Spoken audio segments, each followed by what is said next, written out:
My name is T Family Woodworker, and this is a story about inspiration and the journey to convert raw wood into functional art. I come from a woodworking family, from great-grandpa Carver Woodworker to old Uncle Cabby Woodworker, and of course, Grandpa Handy Woodworker, seen smiling here. The inspiration for the platter came from a recent trip out east in a fortuitous stop in New York State and the Corning Museum of Glass. It was there I drew inspiration from a glassworks artist named Christine Freeburn. Her red-fused glass platter was simply amazing, as was her studio website. Link in the description. But wood grain colors are often bland and predictable and artistically limiting, unless, of course, you prefer 50 Shades of Brown. I'd like this tray to decorate our dining table, but need something red like this piece of Asian Padauk, some light-colored wood with black accents like found in this spalted maple, and a very dark wood variety like ebony or African Wenge, but I didn't believe I had any in stock. Yes, hello. I wondered if you had any ebony or West African Wenge available in stock. No! Still, I had some faint recollection that I had a piece of dark Wenge left over in the back room. With a little more digging, I discovered a singular black piece of Wenge. You can't hide from the table saw forever. While ruminating on the optimal dimensions for my platter, I thought it best to get the shop set up and ready to fabricate. Since my dining table was 76 by 38 inches or a 2-to-1 ratio, I thought it might look best if my platter was also set up the same way. I'll make my target size 9 by 18 inches. I chose to start with ripping down the spalted maple into 1/2 by 1/2 working pieces, where I then hunted for the best black fungus lines to feature on the platter. Setting up a small stop block on my crosscut sled, the cut should give me a consistent 1/2 by 1/2 block. Sometimes when working with many small and thin cut pieces, there's a risk of falling short or over on your expected measurement. My cut blocks of maple should all be exactly 1/2 inch, but when glued and compressed by a clamp, that final length of each row will likely vary. This is why I didn't cut the outer red Padauk frame first. I didn't want to have to make trim cuts on the maple in order to make them fit inside the frame, possibly ruining the symmetrical pattern of blocks. The maple blocks and thin Wenge slices will look best as a complete, equally spaced row.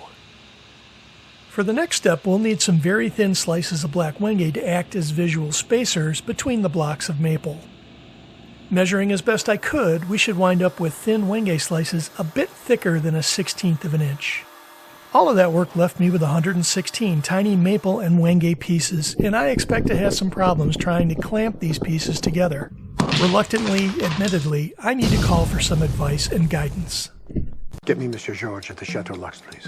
Get me Monsieur Dino at the Palazzo Principessa, please. Get me Monsieur Robin at l'Hotel Côte du Cap, please. Get me Monsieur Martin at the Ritz Imperial, please. Let me make a few calls. Experienced hotel concierges are simply the best source of information on any subject, and my answer came in the form of a telegram. An antiquated form of communication, to be sure, but a welcome answer just the same.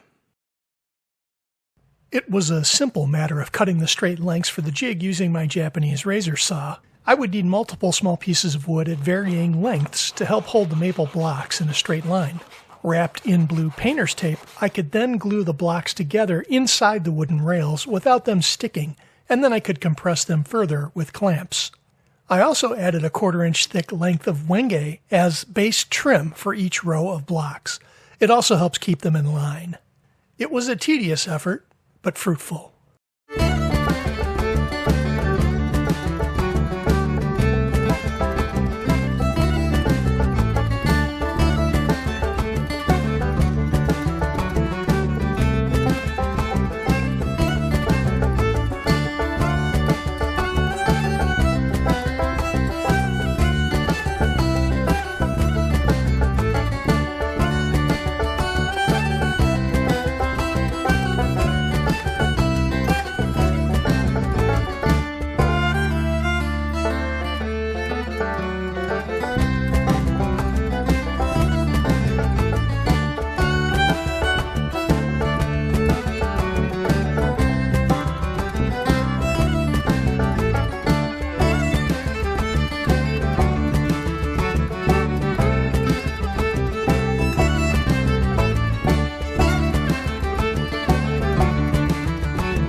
Sometimes my tree stump fingers fumbled with the small blocks, but the hard part of this journey is thankfully done.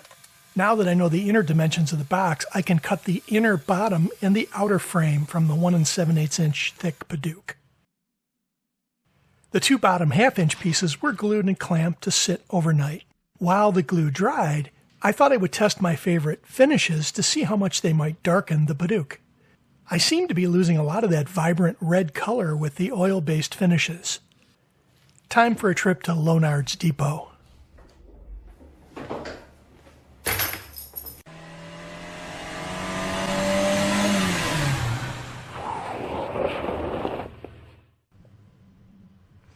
I tested 3 more products, including one from General Finishes, a pickling stain with a Danish oil top coat, and finally a water-based poly product.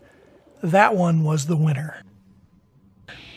The next morning brought new challenges, like in making the centerpiece of the Padauk fit tightly in the middle of the maple blocks. It required a couple of very thin trim cuts in order to get the centerpiece to fit as it should.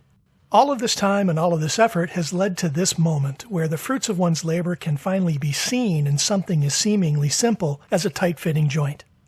Alliteration accidental. The pieces were of course glued and then fit together perfectly, and then the completed section of the bottom of this platter was clamped up to be revisited the following day. The final steps to this artistic build would be simpler, but still must be done with precision. Our thicker red Padauk pieces needed to be fashioned into a frame around our rectangular base.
I never seem to have a ton of video about the final sanding and finishing process, mostly because it's laborious and not very interesting to watch. While using 150 and then 220 grit paper on the orbital sander, I finished the inside of the platter with 320 grit, hand sanding the grain, wetting it, and sanding it again for the smoothest possible finish. Once the dust had been wiped away, I returned to the water-based polyurethane for the final finish. This was a satin blend and should leave a nice shine without it being too glossy, and I expect that most of the medium and vibrant red color will be retained once it's dry. Sometimes the smallest projects can be the most challenging, as it was in this case with all the tiny pieces that needed to be perfectly aligned. But the final planner turned out to be really beautiful and a terrific decorative complement to our Craftsman dining table, a project I did more than a year ago. I just love the Art Deco pattern and the colors of this platter. Hey everybody, thanks for sticking around to the end of our goofy video. In case you couldn't tell, I'm a bit of a Wes Anderson fanboy.